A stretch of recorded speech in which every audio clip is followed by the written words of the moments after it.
Saya hanya bisa mengingat sesuatu yang pernah saya tahu, pernah saya lihat. Saya bisa ingat orang tua saya, walaupun sudah meninggal. Sekarang saya bisa ingat. Tapi Bapak Ibu, walaupun saya sebut nama orang tua saya berkali-kali, saya tidak akan bisa ingat hanya dengan menyebut. Betul kan? Walaupun disebut 1000 kali dengan tasbih, nama Bapak saya tidak akan bisa membuat saya ingat. Karena itu bukan mengingat, itu hanya menyebut nama Bapak saya. Dan nama Bapak saya itu bukan Bapak saya. Betul kan? Nah, inilah yang disebut dengan kesadaran. Makanya puncaknya kebijaksanaan adalah tahu kalau kita belum tahu. Beruntunglah kalau jadi orang yang tidak tahu, tapi tahu bahwa kita tidak tahu. Sangat berbahaya kalau ada orang yang tidak tahu, tapi merasa tahu. Maka dia memposisikan dirinya sebagai orang yang tahu, lalu kerjaannya setiap hari memberitahu sesuatu yang sebenarnya dia sendiri tidak tahu. Banyak kan yang begitu? Baru saja membaca buku tentang Amerika, belum pernah ke sana, sudah bikin seminar tentang Amerika. Padahal baru baca buku tentang Amerika, belum pernah ke sana. Orang yang pernah benar-benar pergi ke Amerika tentu merasa geli. Ini orang belum pernah ke sana kok sok tahu. Sama juga seperti orang bikin seminar tentang rasa garam. Dia belum pernah mencicipi garam, hanya tahu tentang garam dari buku. Dia hafal semuanya, hafal istilah bahasa Inggrisnya, lalu bikin seminar tentang rasa garam. Yang dia ceritakan tentang rasa garam itu kemana-mana, ribuan kata yang dipakai untuk mendeskripsikan. Tapi orang yang pernah makan garam pasti merasa geli. Ini orang kayaknya belum pernah makan garam. Masa garam rasanya geli, bukan asin? Karena kesimpulan dari ceramahnya adalah, garam ternyata rasanya geli. Rupanya karena dia belum pernah mencicipi. Makanya orang-orang bijak sepakat mengatakan malam yazuk lam ya'rif.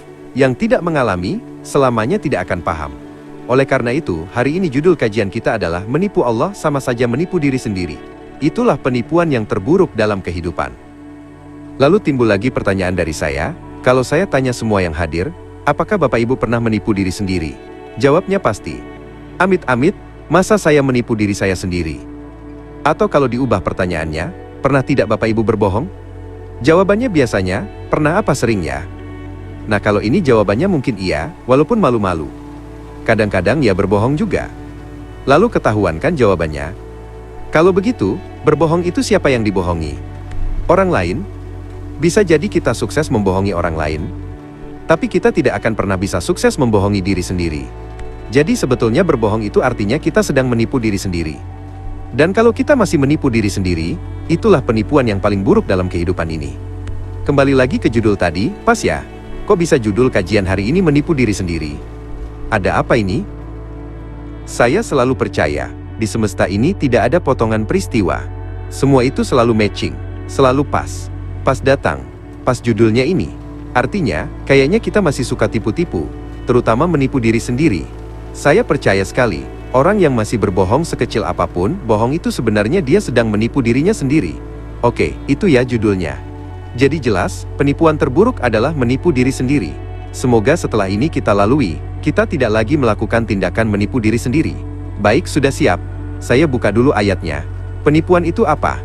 Penipuan adalah sebuah kebohongan yang dibuat untuk keuntungan pribadi yang merugikan orang lain. Biasanya penipu itu begitu. Ada kepentingan pribadi, tidak peduli, walaupun tindakannya merugikan pihak lain. Itulah yang disebut dengan penipuan. Paham ya? Nah, ada kata dasar tipu. Kalau penipuan itu sudah pakai awalan P dan akhiran an, kata dasarnya sebetulnya tipu. Apa itu tipu? Perbuatan atau perkataan yang tidak jujur. Dalam kata tipu itu ada bohong, ada palsu. Itu semua masuk di dalamnya. Bohong, palsu. Masuk dalam kata tipu. Ada lagi yang disebut dengan tipu daya. Kalau ada kata dayanya, berarti bermacam-macam cara yang dilakukan, supaya dia bisa berhasil menipu. Itu namanya tipu daya. Berbagai upaya yang buruk untuk berbohong pada orang lain itulah yang disebut dengan tipu muslihat. Kita bicara kata demi kata dulu ya, supaya ngerti semuanya. Jadi menipu itu artinya mengenakan tipu. Mengenakan daya tipu yang disebut dengan tipu muslihat. Bahasa lainnya mengakali, memberdayakan sampai orang lain tidak berdaya dengan tipuannya. Ada lagi istilah tipuan. Kalau tipuan, berarti hasil dari menipu. Misalnya teknik memvisualisasikan suatu situasi menurut cerita yang sedang digarap, sehingga tampak seperti yang sesungguhnya. Yang paling berbahaya adalah ketika ada tipuan, tapi kita menganggap tipuan itu sebagai kebenaran. Makanya hati-hati, kebohongan yang diulang-ulang secara terus-menerus lama-kelamaan bisa dianggap sebagai kebenaran. Yang paling berbahaya dalam hidup ini adalah ketika ada tipuan, tetapi kita tidak menganggapnya sebagai tipuan. Kita malah menganggap itu seakan-akan kebenaran. Pahami dulu kata demi kata, supaya nanti ketika masuk ke topik utama, kita punya gambaran utuh tentang judul kajian hari ini. Penipu berarti siapa? Orang yang menipu, yaitu orang yang melakukan tipu daya. Disebutnya penipu, karena dalam kata tipu itu tersirat bohong dan palsu, maka saya harus menjelaskan dulu apa artinya bohong. Menurut Kamus Besar Bahasa Indonesia, bohong itu artinya tidak sesuai dengan keadaan yang sebenarnya, dusta, atau palsu. Jadi bohong adalah mengatakan sesuatu yang tidak sesuai dengan kenyataan. Siapa orang yang memungkinkan berbohong? Lihat kita semua yang hadir di sini. Sekarang Bapak Ibu hadir di sini, menyaksikan semua peristiwa yang terjadi. Bisa melihat saya di depan. Kalau keluar dari ruangan ini, bisa tidak Bapak Ibu menceritakan keadaan yang sebenarnya di sini? Bisa. Tapi orang yang menyaksikan saja masih punya dua kemungkinan. Bisa menceritakan yang sebenarnya, atau bisa juga menceritakan yang berbeda dengan yang dilihatnya. Itu yang menyaksikan langsung loh. Ada lagi orang yang menceritakan situasi ini, tapi dia sendiri tidak ada di sini. Dia hanya mendengar cerita dari temannya yang ada di sini.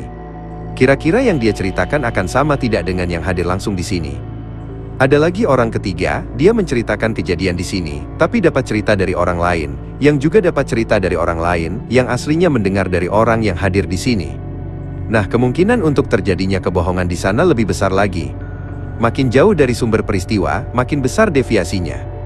Bayangkan, 1500 tahun yang lalu ada orang cerita bahwa dia menyaksikan peristiwa tertentu.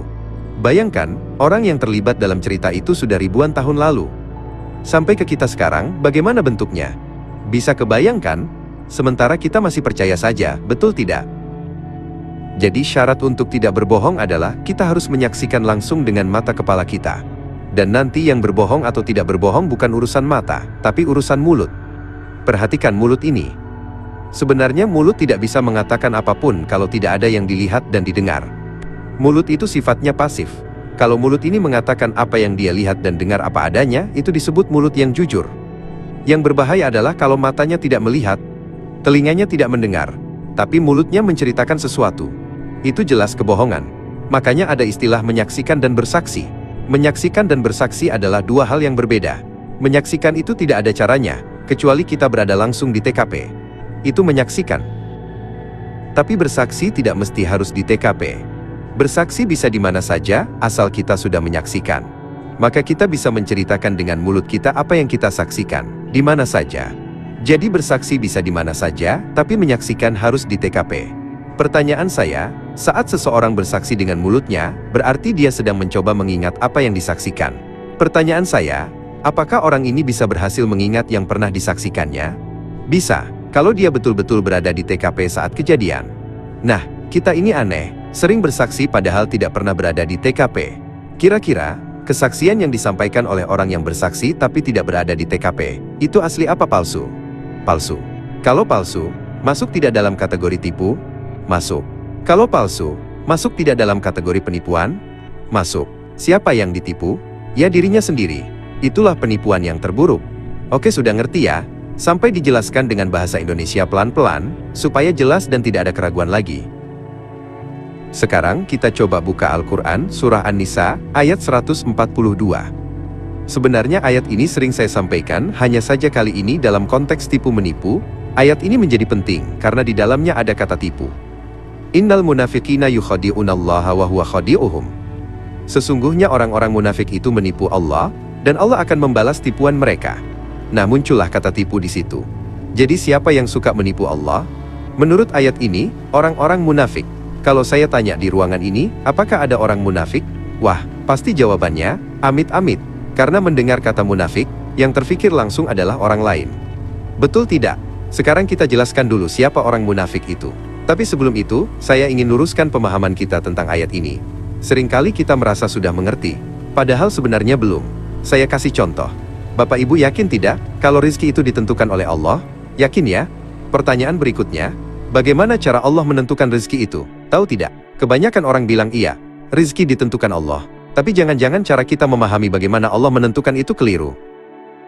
Kita sering mengira bahwa Allah menentukan rezeki dengan cara begini, si A 1 miliar, si B 2 miliar, si C 3 miliar.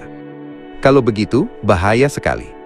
Sebab ketika si A dapat 1 miliar, si B 2 miliar, si C 3 miliar, maka muncul pertanyaan. Di mana letak keadilan Allah? Katanya Allah Maha Adil, tapi kok seperti pilih kasih? Padahal bukan begitu caranya.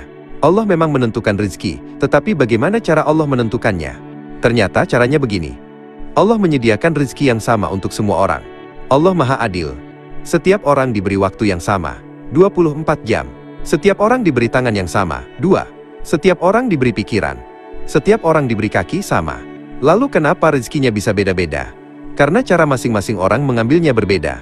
Ada yang mengambil rezekinya dengan otot, ada yang dengan otak, ada juga yang melampaui otot dan otak. Wajar kalau hasilnya berbeda. Jadi, disitulah letak keadilan Allah. Rezeki sama-sama tersedia, tapi bagaimana cara kita mengambilnya itu yang membedakan. Makanya Allah bilang, aku bergantung pada sangkaan hambaku. Kalau sangkaan kita sempit, hasilnya sempit. Kalau sangkaan kita luas, hasilnya luas. Sekarang terasa adil tidak? Terasa. Ternyata rezeki saya bisa lebih dari yang saya kira, asal saya mengubah cara mengambilnya. Bukan karena Allah pilih kasih, tapi karena saya sendiri kurang tepat mengambilnya, kurang kreatif, kurang inovatif dalam berusaha. Nah, kembali lagi ke ayat tadi, orang munafik itu menipu Allah. Caranya bagaimana? Mereka mengaku beriman, tapi hatinya mengingkari. Mereka berdiri sholat bersama kaum muslimin, tetapi mereka malas. Kalau sholat, mereka hanya ria, ingin dipuji orang. Mereka menyebut nama Allah, tetapi sesungguhnya hati mereka kosong dari mengingat Allah. Jadi kalau kita membaca ayat ini, jangan buru-buru merasa bahwa itu tentang orang lain. Coba bercermin pada diri sendiri, apakah sholat kita selama ini benar-benar mengingat Allah? Atau hanya gerakan formal belaka? Apakah kita jujur dalam beribadah? Atau masih ada tipuan pada diri sendiri? Kalau sholat kita tidak menghadirkan Allah dalam ingatan, bukankah itu artinya kita menipu Allah? Kita seakan-akan menghadap, tetapi hati kita berpaling. Itu definisi munafik. Mulutnya berkata iya, tapi hatinya berkata tidak. Maka ayat ini bukan untuk orang lain, tapi untuk kita semua. Jangan-jangan kita pun termasuk yang menipu Allah tanpa sadar. Masih penasaran? Tenang, ada lanjutannya di part 3. Jangan lupa klik tombol subscribe dan aktifkan lonceng notifikasi. Gratis kok. Jangan sampai ketinggalan ilmunya.